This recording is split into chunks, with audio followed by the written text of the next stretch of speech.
Underground stuff. Today's episode is about what does it look like inside a hard drive. And I have two examples here.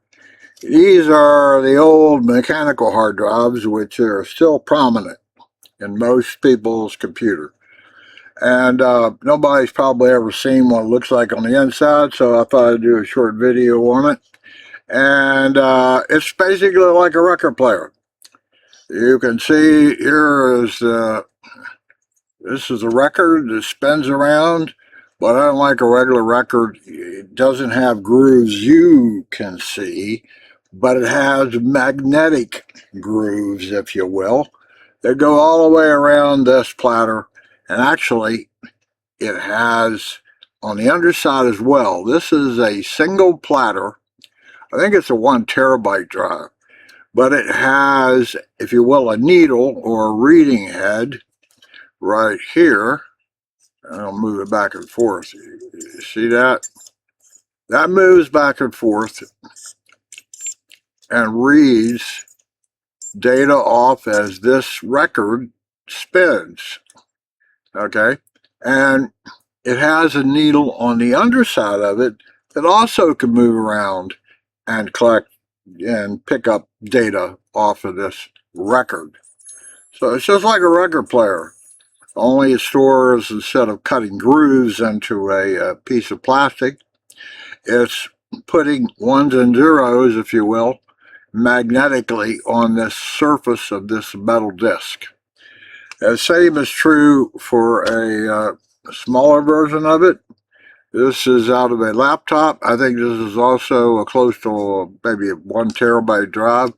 It's the same mechanism. You have a needle, a head, if you will, that travels, that is moved by the computer and tells it where to go and when to start reading data that's stored on this record, this rotating disc up here.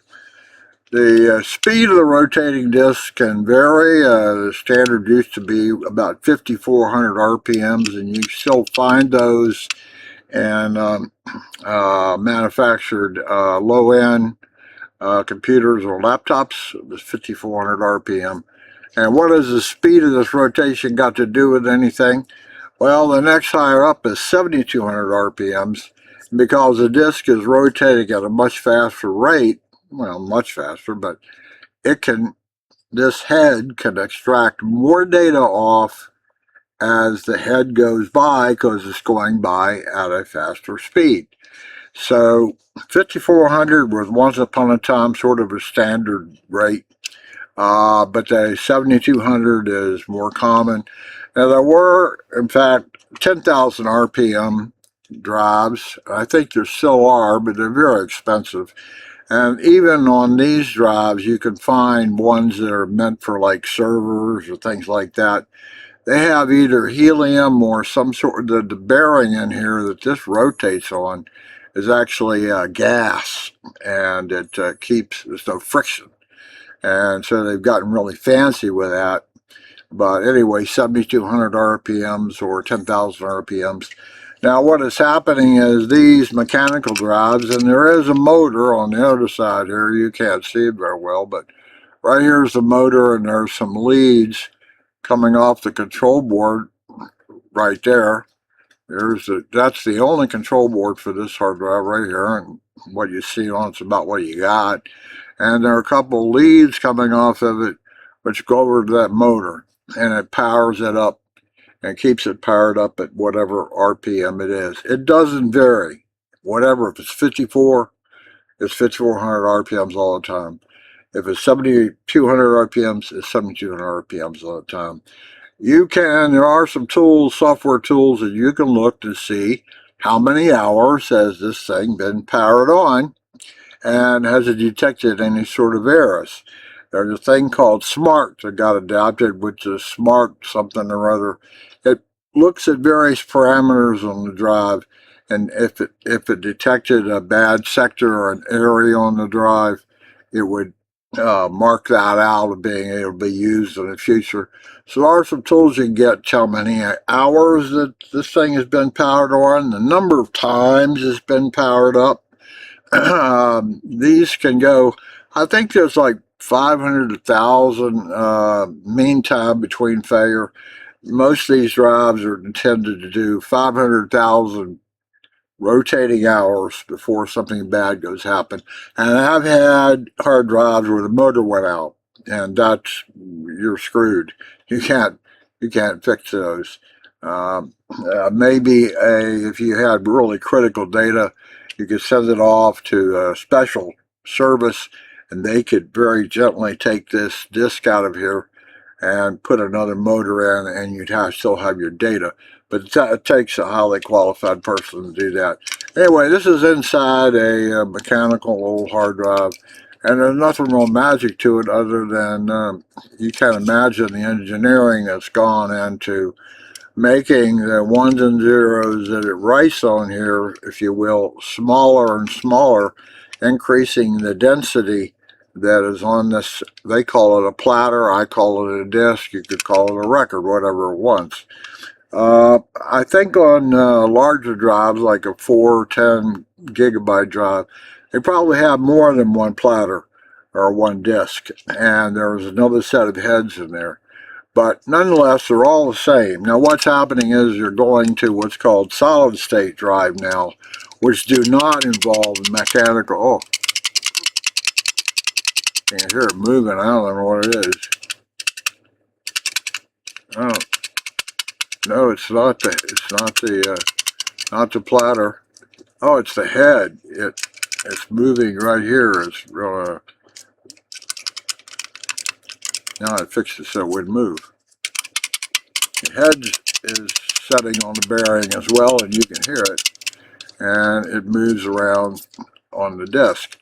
Okay, that's all you want to know. We're going to solid state drives now, which are kind of like USB thumb drives. You know, you're familiar with those. They're holding now, I don't know, 64 gigabytes of data, and solid state drives have been out for maybe 15 years now. I don't know. It's been a while, but they have been real slow in coming up to higher and higher densities. But you can get a 500 gigabyte solid state drive or a terabyte.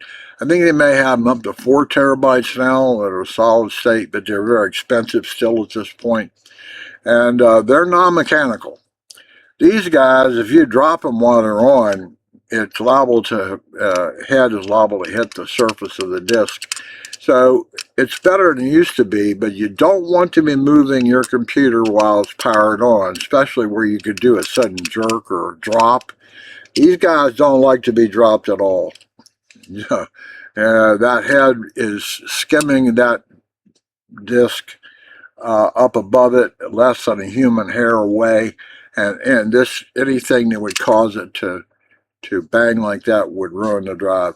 That's enough of this. I showed you what they look like on the inside, and no real magic to it. It's like an old record player, only the engineering to get these things to be reliable and to store data reliably has taken a lot of engineering. All these now, guys, are all made in Malaysia or China. It used to be China, now it's Malaysia or Vietnam or the Philippines, someplace, I don't know. They don't make these in the United States. Solid state drives, perhaps they will. Anyway, that's enough for now. This is Uncle Ron and stuff. Today is the 14th of November, and I got tired of screwing around with the green screen and replacing with some sort of image. So you get what you get on this one. I hope somebody gets something out of it. I'm going to collect these and try to glue them together or something. I don't know what to do with them. They're very sort of artsy, you know. It's like put 2 eyes up here and you got to, you know, they really are shiny, as you can see that. I mean, look at that. They're like mirrors.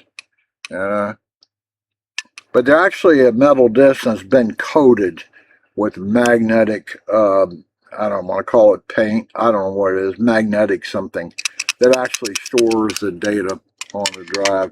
Every place I put a fingerprint, that would never read data again. Uncle Ron stuff. That's it for today.